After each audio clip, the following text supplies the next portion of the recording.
In the sprawling corridors of Nexus Prime Station, where 1,000 alien species mingled in supposed harmony, no one expected the galaxy's most feared warrior to kneel before a human teenager. The Kethmori warlord Dexthera had conquered 17 star systems. Her blade had never known defeat, and her name was whispered in terror across 3 galactic arms. Yet here she was, prostrating herself before 17-year-old Marcus Chun, a maintenance worker's son who couldn't even afford proper station boots. The crowd that had gathered to mock the worthless Terran scum fell silent as the 8-foot-tall reptilian warrior pressed her scarred forehead to the cold metal deck.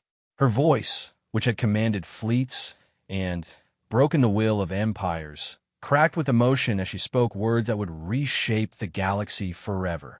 I am yours to command, little star. Your enemies are mine. Your pain is mine. And by the ancient codes of my people, your honor shall be restored in blood and fire. What had Marcus done to earn such devotion from the galaxy's most dangerous predator? The answer lay in a simple act of kindness that no alien could understand, performed when no one was watching, witnessed only by a dying warrior who had forgotten what compassion looked like. This is the story of how humanity's greatest weakness became the galaxy's salvation, and why even the strongest beings in the universe learned to fear the wrath of someone who cared. The maintenance tunnels beneath Nexus Prime Station reeked of recycled air and industrial lubricants.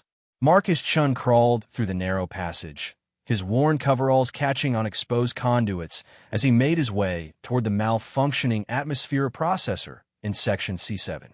At 17, he was already more familiar with the station's guts than most senior engineers. But that knowledge came with a price. The other species saw humans as little more than clever animals, useful for squeezing into spaces too small for proper sentient beings. His comm unit crackled with static before his supervisor's voice cut through. Chun, hurry it up down there. The Altarian delegation is complaining about air quality again. And if they file another complaint with the Galactic Trade Commission, your father's job is on the line. Marcus bit back his response.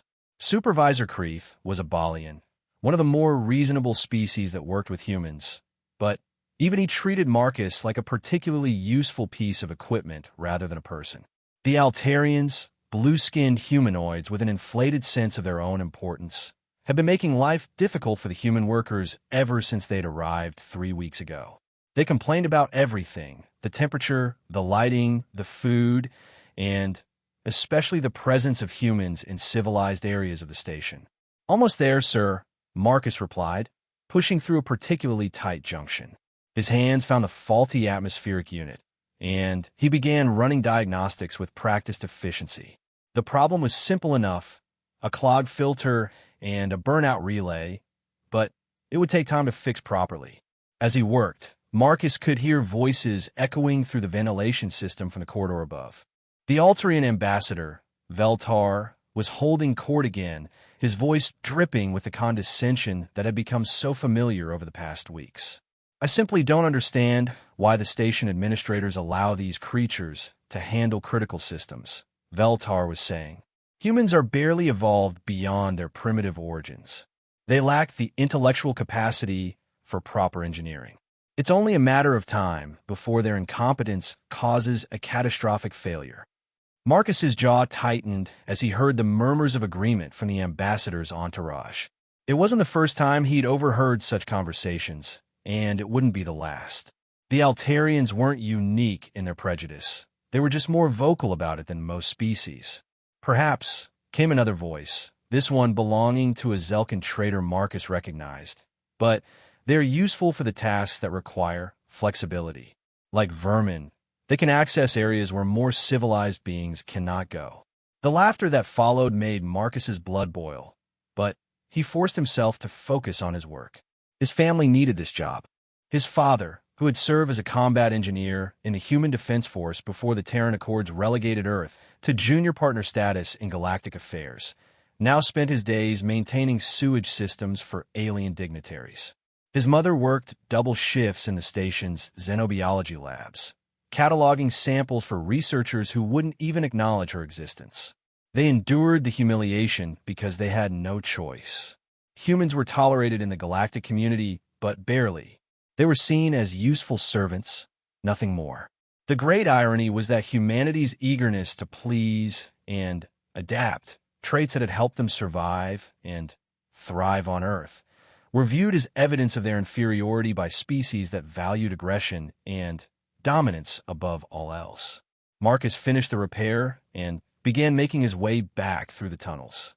As he emerged into a service corridor near the station's central plaza, he nearly collided with a group of young Altarians who were clearly looking for trouble.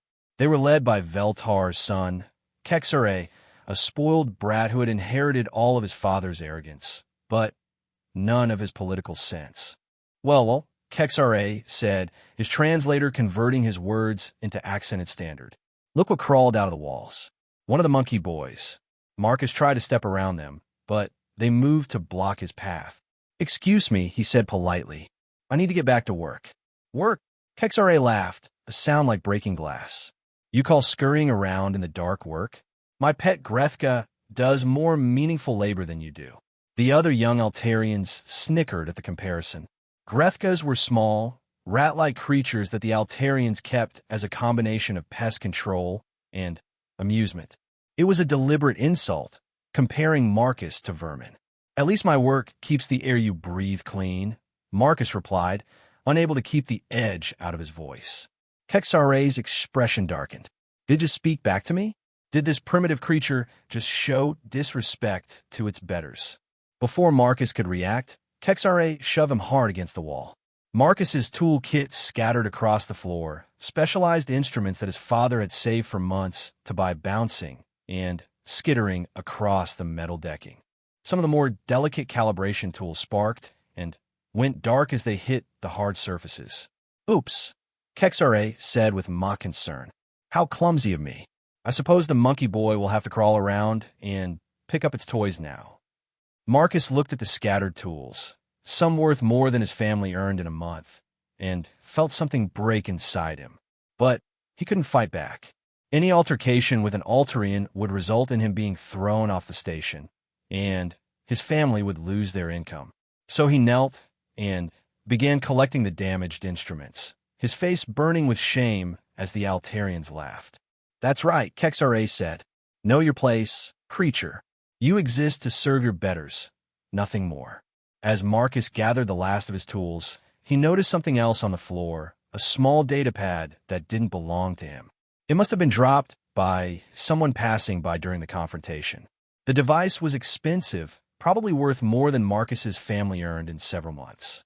He could have pocketed it, sold it on the black market, maybe even afforded to replace some of his damaged tools. Instead, he stood and held it out. I think when you drop this, Kexare snatched the datapad without a word of thanks, as if retrieving dropped items was simply another service that humans were expected to provide. The group moved on, already losing interest in their victim now that he had been properly humiliated.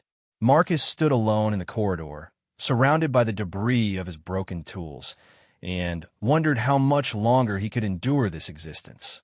Around him, the great station continued its business. Thousands of beings from hundreds of worlds going about their important affairs, none of them caring about the pain of one human teenager. In the observation deck, 3 levels above, a massive figure watched the scene unfold through the transparent aluminum windows. Zoextera, warlord of the Kethmori Empire, had seen many things in her 2 centuries of life. She had witnessed the rise and fall of civilizations, had stood over the corpses of enemies, and allies alike had commanded fleets that brought entire systems to their knees. But she had never seen anything quite like what she had just witnessed. The young human's response to cruelty had been unexpected. In Kethmori culture, such an insult would have been answered with blood. Weakness was despised, and mercy was seen as a character flaw that led to death on the battlefield. Yet this human had chosen a different path, one that spoke to something the warrior thought had been carved out of her long ago. She had come to Nexus Prime to negotiate a trade agreement for weapons and rare metals. The Kethmori Empire was powerful, but it was also surrounded by enemies, and even the galaxy's most feared warriors needed allies. The humans were not among the species she had planned to court. They were considered weak, technologically inferior, politically irrelevant. But, watching the young humans' actions, HFY began to wonder if the galaxy had misjudged them. Or perhaps she was the one who had been wrong about what strength really meant. Marcus made his way back to the maintenance bay, his damaged tools weighing heavy in his kit. He would have to explain the broken equipment to his father, would have to watch the disappointment and helpless anger in the older man's eyes. The cycle would continue. Humiliation, endurance, survival. It was the human way, the price they paid for acceptance in a galaxy that saw them as lesser beings. He didn't know that his simple act of honesty had caught the attention of the most dangerous predator in 3-star systems. He couldn't have imagined that returning a dropped data pad would set in motion events that would shake the foundations of galactic civilization. But deep in the maintenance tunnels of Nexus Prime Station, as Marcus Chun tried to fix what could be salvaged from his broken tools, the wheels of fate had already begun to turn point 3 days passed before HFY made her move. The Kethmori warlord had spent that time observing, learning, trying to understand the strange dynamics of this multi-species station. What she discovered both fascinated and disgusted her. The humans were indeed treated as inferior beings, relegated to menial tasks, and subjected to casual cruelty that would have sparked blood feuds among her own people. Yet they endured it with a grace that she found increasingly intriguing. She watched Marcus Chin go about his duties, noting how he approached each task with quiet competence. She observed his interactions with other humans, the gentle way he helped an elderly engineer with a heavy tool case, how he shared his lunch with a co-worker who had forgotten hers, the patient manner in which he explained complex repairs to newer employees. Among his own kind, the young human displayed qualities that the Kethmori valued highly: loyalty, courage, and a willingness to sacrifice for the good of the group. It was this contradiction that gnawed at her. How could a species demonstrate such strength among themselves while appearing so weak to outsiders? The answer, she began to realize, lay in the humans' fundamental misunderstanding of galactic society. They approached alien contact with the same cooperative spirit that had served them well on their home world, not realizing that most species viewed cooperation as submission and kindness as vulnerability. On the 3rd day, HFY put her theory to the test. Marcus was working in one of the upper maintenance areas when he heard the commotion. Raised voices, the sound of something heavy hitting the deck, and then a low, pained growl that made his blood run cold. He recognized that sound. He had heard it in documentary recordings about the various predator species that populated the galaxy. Against his better judgment, Marcus followed the noise to its source. In a seldom-used storage bay, he found a scene that froze him in place. The massive form of HFY lay crumpled against a stack of cargo containers, her normally pristine armor cracked and leaking a substance that could only be blood. Standing over her were 3 figures in environmental suits. Assassins, Marcus realized, probably sent by one of the Kethmori Empire's many enemies. The lead assassin spoke into a communicator, his voice filtered through his suit speakers. Target neutralized. The great HFY wasn't as formidable as the stories claimed. Moving to extraction point now. Marcus pressed himself against the wall, hoping to remain unnoticed as the killers departed. This wasn't his problem. The Kethmori were known throughout the galaxy as ruthless conquerors who showed no mercy to the weak. If their greatest warlord was dying, it was probably justice of a sort. But as the assassin's footsteps faded, Marcus heard something that changed everything. A soft, almost inaudible whimper of pain. He had heard that same sound from wounded animals back on Earth, the quiet suffering of a creature too proud to cry out, but too hurt to remain silent. Every rational part of his mind told him to walk away. The Kethmori had never shown kindness to humans. They were predators, warriors who respected only strength. If HFY survived, she would probably kill him just for witnessing her moment of weakness.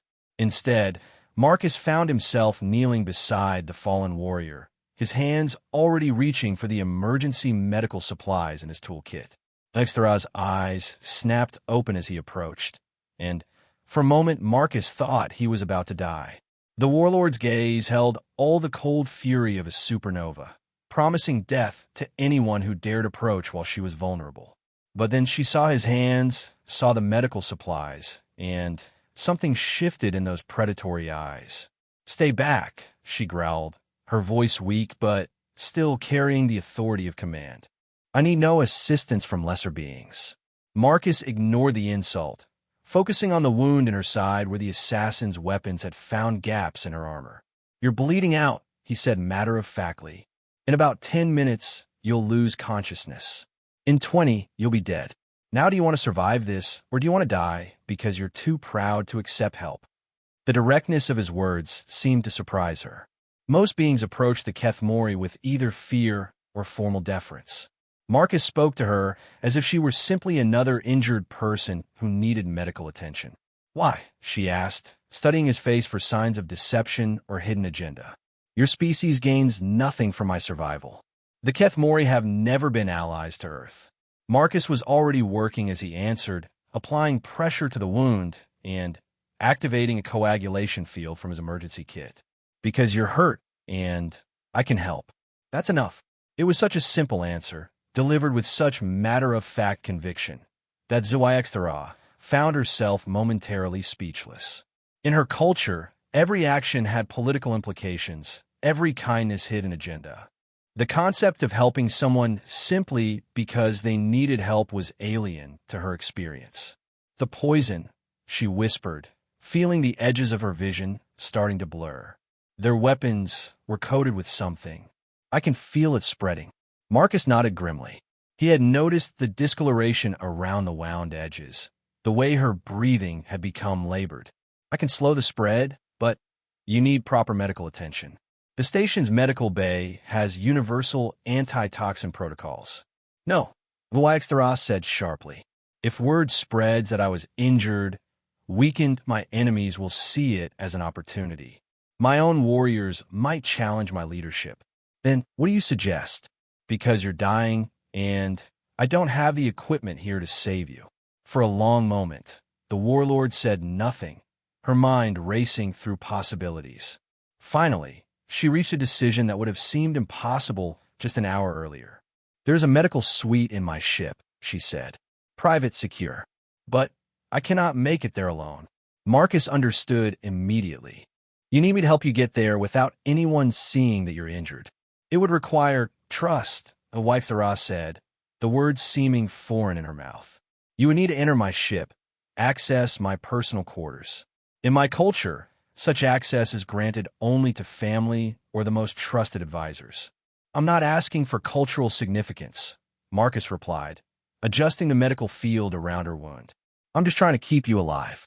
Again, the simple honesty of his response caught her off guard. This human wasn't trying to gain advantage or extract promises. He was simply focused on the immediate problem with a clarity that cut through all political considerations. Getting Zhuangzi to her ship without attracting attention proved to be a complex operation. Marcus had to use his knowledge of the station's maintenance tunnels and service corridors, finding routes that avoided the main thoroughfares where other beings might notice the warlord's condition. He fashioned a makeshift support harness from cargo strapping, allowing Zhuangzi to lean on him while maintaining the appearance that she was simply moving with imperial dignity. The Kethmori ship was a masterpiece of predatory engineering, its hull covered in aggressive angles and weapon ports that proclaimed its owner's nature to the galaxy. The interior was equally intimidating, decorated with trophies from a dozen conquered worlds and weapons that could level city blocks. The medical suite, however, was surprisingly sophisticated. The Kethmori might be known for their warrior culture, but they understood that even the deadliest predators sometimes needed healing. Marcus guided Zhuangzi to the medical bed, then stepped back as the automated systems took over, scanning her body and administering treatments with mechanical precision. "The toxin is being neutralized," Zhuangzi said after a few minutes, her voice already stronger. "The wound is healing. You have saved my life." Marcus nodded, gathering up his improvised medical supplies. "You should be fine in a few hours. Try to get some rest, and don't push yourself too hard for the next few days." He turned to leave, but her voice stopped him. Wait, in my culture, a life debt is not something taken lightly. You have placed yourself in considerable danger to aid me, asking nothing in return. This creates obligations. I don't want anything, Marcus said simply. Just maybe remember that humans aren't as weak as everyone thinks we are. Zoaxthara studied him for a long moment, her predatory gaze taking in everything about this strange young human. What is your name? Marcus Chun. Marcus Chun, she repeated, committing it to memory. I will remember. As Marcus made his way back through the station's corridors, he had no idea that he had just fundamentally altered the course of his life. Behind him, lying in her medical bed, Zoaxthara stared at the ceiling and contemplated the impossible situation she found herself in. By the ancient codes of her people, she now owed a life debt to a human, a species she had previously dismissed as irrelevant. More troubling still, she found herself genuinely impressed by the young male's character. His courage in helping her, his competence under pressure, his complete lack of self-interest. These were qualities that her own warriors would have respected. Perhaps it was time for the Kethmori to reconsider their assessment of humanity. Perhaps it was time for the galaxy to see what humans were really capable of when they had a true ally. But first, she had a more immediate concern. The assassins who had attacked her would report her death to their employers. When she appeared alive and healthy, they would realize their mission had failed. And when they investigated how she had survived, they would discover the role played by a young human maintenance worker. Marcus Chun had saved her life, but in doing so, he had also painted a target on his back. The least she could do was ensure that he lived long enough to appreciate the full consequences of his kindness. The attack came 2 days later, swift and brutal as falling starlight. Marcus had just finished a shift and was making his way through the residential sector toward his family's modest quarters when the lights went out. Emergency power kicked in a moment later, bathing the corridor in the hellish red glow of backup illumination. That was when the shooting started. He pressed himself against the wall as energy bolts sizzled past his head, the acrid smell of ozone filling the air.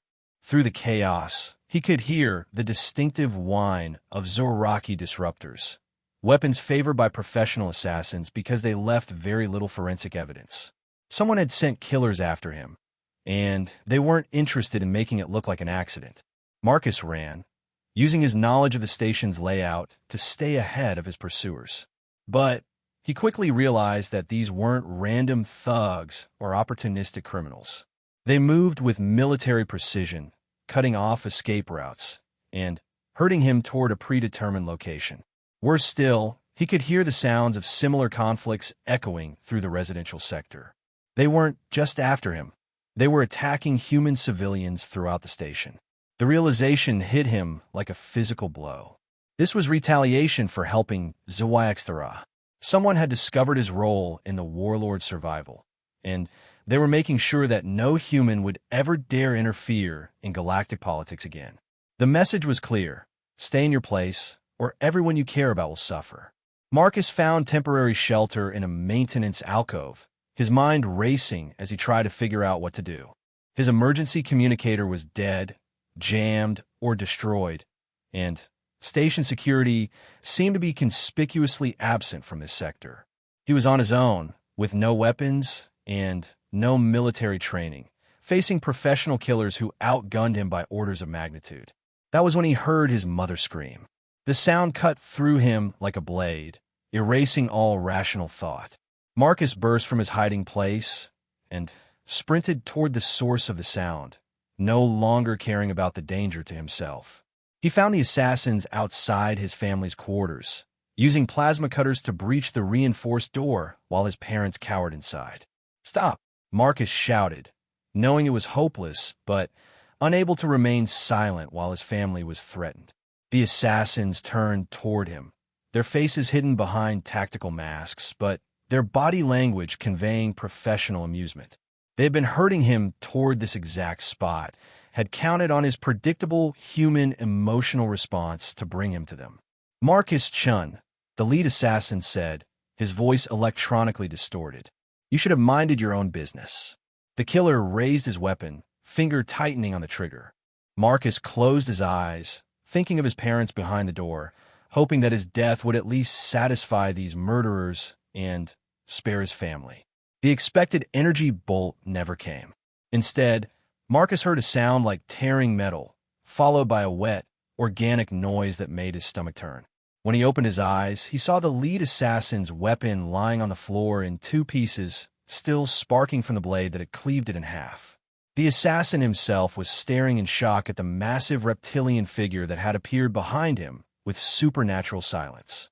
HFY stood in the corridor like an avatar of death, her ceremonial battle armor gleaming in the emergency lighting.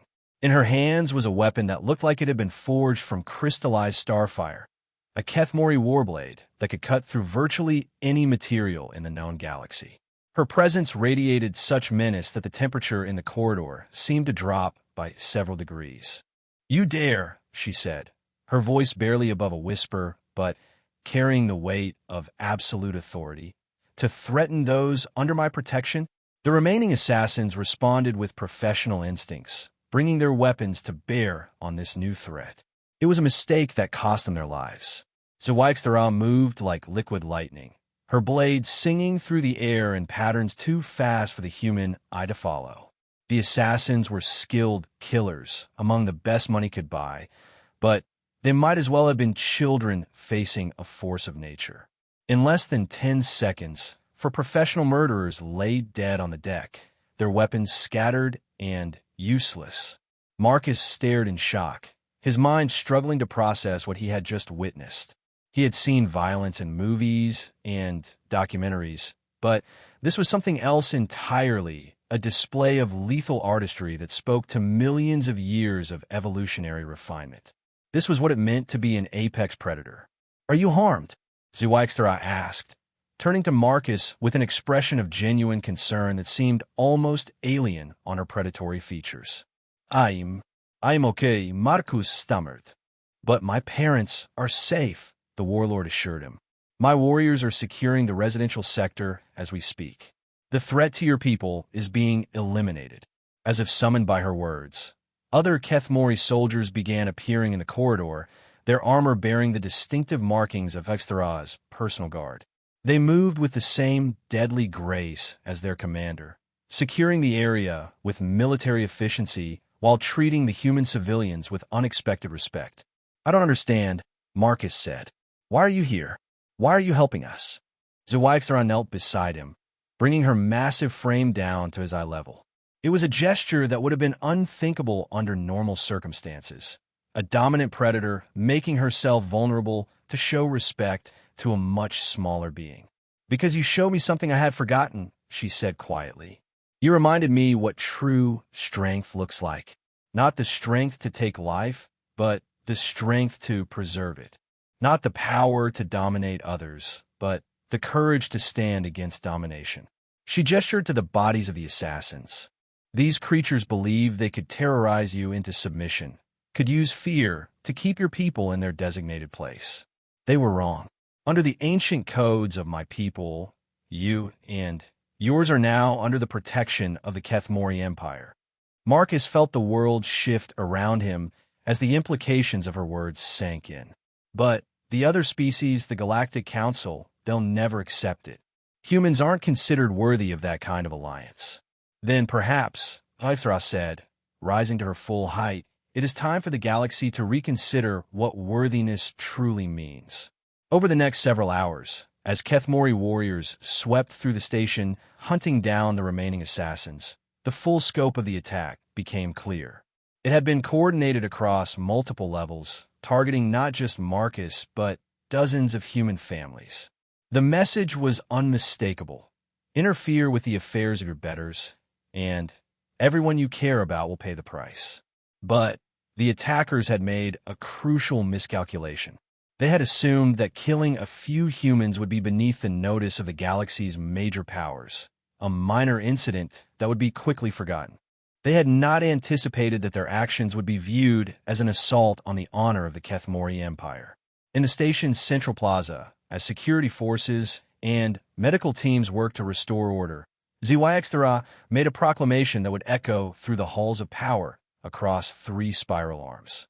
I'm Ixthra, warlord of the Kethmori Empire, blade of the Crimson Suns, conqueror of 17 systems, she announced, her voice amplified by the station's public address system. Let it be known throughout the galaxy that the human species now enjoys the full protection and alliance of my people. The crowd that had gathered fell silent. Aliens of dozens of species staring in disbelief at the massive predator who had just upended galactic politics with a single statement. Among them, Marcus could see Ambassador Veltar and his son Kexare, their blue faces pale with shock and growing fear.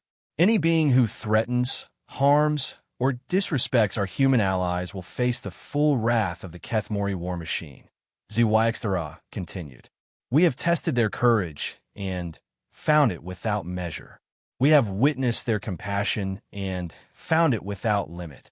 They possess qualities that my people value above all others: loyalty, sacrifice, and the strength to show mercy to their enemies. She paused, her gaze sweeping over the crowd until it settled on the Altarian delegation. There are some among you who have shown these beings disrespect, who have treated them as lesser creatures deserving only scorn. You will cease this behavior immediately. You will treat them with the honor due to allies of the Kethmori Empire, or you will face the consequences of your ignorance. The threat was delivered with such casual authority that no one in the crowd doubted it would be carried out. The Kethmori didn't make empty promises, and their reputation for following through on their commitments was legendary. As the crowd dispersed, Marcus found himself alone with ZYXTHRA in the plaza. The warlord looked down at him with something that might have been affection, though on her predatory features it was hard to tell. This changes everything, doesn't it? Marcus said. Yes, ZYXTHRA replied. Your people will no longer be relegated to the shadows. They will take their rightful place among the powers of the galaxy. But with that elevation comes responsibility. You must be ready to prove that my faith in your species is justified. Marcus thought about the words, about the weight of what had just been placed on humanity's shoulders. They had gone from being barely tolerated servants to being under the protection of the galaxy's most feared military power. It was a transformation that would bring both opportunities and dangers. What happens now, he asked. Now, Ixthra said, her voice carrying a note of anticipation that would have terrified most beings. We show the galaxy what humans are truly capable of when they have the freedom to excel. And we remind certain powers that underestimating the weak can be a fatal mistake. In the distance, emergency klaxons continued to wail as station security worked to process the aftermath of the attack. But for Marcus Chun, standing in the plaza beside the deadliest warrior in 3-star systems, the sound felt less like a warning and more like a fanfare announcing the dawn of a new age for humanity. The galaxy was about to learn that there were different kinds of strength, and that sometimes the most dangerous enemies were the ones you had dismissed as harmless 6 months after the attack on Nexus Prime Station. The galaxy had learned to fear a new sound, the quiet footsteps of humans who were no longer afraid. Marcus stood on the observation deck of the Kethmori flagship Crimson Vengeance, watching as the combined human Kethmori fleet emerged from hyperspace above the Altarian homeworld. The sight should have filled him with satisfaction, but instead he felt only a profound sadness for what was about to unfold. Second thoughts, ZYXTHRA asked, joining him at the viewport. In the months since their alliance had been forged, the warlord had become something Marcus never expected, a friend. Her respect for human nature had grown into genuine affection for their species, while her protection had allowed humanity to reveal capabilities that had been suppressed for generations. Not about the justice of it, Marcus replied, but about what we've become. Below them, Altara Prime gleamed like a blue jewel against the star field. It was a beautiful world, home to billions of beings who had built a civilization spanning multiple star systems. Soon, much of that civilization would be reduced to rubble, and the survivors would join the growing list of species that had learned to respect humanity the hard way. The transformation had begun almost immediately after Xe'Xtara's proclamation.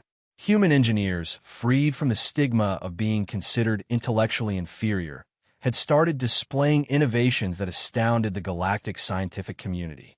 Human diplomats, no longer dismissed as irrelevant, had negotiated trade agreements that brought prosperity to dozens of worlds. Human soldiers, trained by Kethmori warriors and equipped with advanced technology, had proven to be remarkably effective in combat. But it was the humans' capacity for both mercy and retribution that had truly caught the galaxy's attention. The first test had come when the Zaraki Syndicate, the criminal organization responsible for the assassination attempt, had tried to strike again. This time, they hadn't targeted individuals, but had attempted to destroy an entire human colony ship carrying refugees from Earth's overcrowded cities. The attack had failed, intercepted by Kethmori patrols, but the intent had been clear. The human response had been swift and merciless. Working with their new allies, they had tracked down every member of the syndicate across 3-star systems. But instead of simply eliminating them, the humans had offered a choice: surrender for trial and imprisonment, or face the consequences of continuing their war against innocents. Those who surrendered were treated with a fairness that surprised even their victims. Those who chose to fight were hunted down with a relentless efficiency that terrified the galactic underworld. Within 2 months, the Zaraki Syndicate had ceased to exist, and criminal organizations throughout the galaxy had added humans to their list of beings not to be crossed. The Altarians, unfortunately, had proven to be slow learners. Even after Xe'Xtara's public warning, Ambassador Veltar had continued his campaign against human dignity. He had used his political connections to block human applications for trade licenses, had spread propaganda about the contamination of galactic civilization by primitive species, and had even gone so far as to propose legislation that would limit human movement between star systems. The final insult had come 3 weeks ago, when Veltar's son Kexare had led a group of Altarian extremists in an attack on a human cultural center on Rigel 7. They had claimed it was a protest against human expansion, but the burned buildings and injured civilians told a different story. The intelligence reports confirm that the Altarian government sanctioned Kexare's actions, Xe'Xtara said, reviewing the data on her personal display. They believe that attacking civilian targets would demonstrate their strength while avoiding direct confrontation with our military forces. Marcus nodded grimly. They still don't understand. They think this is about power and dominance like their own politics. They can't comprehend that we actually mean it when we talk about protecting innocents. Perhaps after today, they will begin to understand. The fleet had taken position around Altara Prime with practiced efficiency. Kethmori warships formed the backbone of the force, their predatory designs speaking to millions of years of evolutionary warfare. But interspersed among them were vessels of human design, sleeker and more elegant, but no less deadly. The humans had learned much from their alliance with the galaxy's greatest warriors, and they had proven to be remarkably quick students. Fleet Admiral Chun to all ships came a voice over the communication system. Marcus smiled despite the gravity of the situation. His cousin Sarah had been among the first humans to achieve flag rank in the combined fleet, her tactical brilliance finally, given the recognition it deserved. We are here today not as conquerors, but as protectors, Admiral Chun continued, her words being broadcast simultaneously to every communications receiver on the planet below. The Altarian government has chosen to wage war against innocent civilians, believing that human compassion could be mistaken for weakness. They have miscalculated. On the planet's surface, Marcus could see the lights of cities beginning to dim as orbital defense platforms powered down their weapons.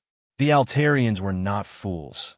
They knew they could not stand against the combined might of humanity and the Kethmori Empire. But their surrender was too little, too late. The terms are simple, Admiral Chun announced. Ambassador Veltar and his son Kexare will be surrendered to human authorities to face trial for crimes against civilians. The Altarian government will pay reparations to the families of those injured in the Rigel 7 attack. And New laws will be enacted ensuring that no Alterian citizen may threaten, harm, or discriminate against humans or any other species under our protection. There was a long pause before the response came from the planetary government. We cannot agree to these terms. The Alterian people will not submit to the demands of primitives, regardless of their alien allies. Marcus closed his eyes, knowing what would come next. He had hoped, even at this late hour, that wisdom would prevail over pride. Then, you have chosen the path of war, Admiral Chin replied. May your ancestors forgive your arrogance. The bombardment began with surgical precision. The humans had studied Alterian infrastructure for months, identifying key military and government targets while carefully avoiding civilian areas. Orbital defense satellites vanished in silent flashes of light. Military installations crumbled under the impact of kinetic projectiles. Government buildings that had stood for centuries were reduced to rubble in minutes. But the most devastating weapon in the human arsenal wasn't kinetic or energy-based. It was psychological. As the bombardment continued, human ships began broadcasting testimonials from the survivors of the Rigel 7 attack. Children describing their terror as the cultural center burned around them. Elderly beings recounting how they had been beaten for the crime of learning human languages. Artists whose life work had been destroyed because it depicted humans and Alterians working together in harmony. The broadcasts weren't propaganda. They were simply the truth, told in the words of those who had suffered. But their impact was devastating. Within hours, protests had erupted across Altara Prime as ordinary citizens demanded to know why their government had provoked this catastrophe. The carefully maintained fiction of Alterian superiority crumbled as the population realized that their leaders' bigotry had brought destruction upon their world. Sir, came a communication from the surface. This is General Kethal of the Alterian Defense Force. We request immediate cessation of hostilities and wish to negotiate terms of surrender. Terms have already been stated, Admiral Chin replied. Do you accept them? We need time to consult with our government. You have 1 hour. After that, we will assume you have chosen to continue this conflict. Marcus watched the orbital display as Alterian military forces stood down across the planet. It was over, really. The Alterians lacked both the technology and the will to fight a prolonged war against the combined fleets. But the human leadership was making a point that would resonate throughout the galaxy. When you attacked human civilians, you didn't just face retaliation, you faced the consequences of your choice to value pride over the lives of innocents. 53 minutes came the response from the surface. We accept the terms. Ambassador Veltar and Kexra are being prepared for transport. Reparation negotiations can begin immediately. Wise choice, Admiral Chin said.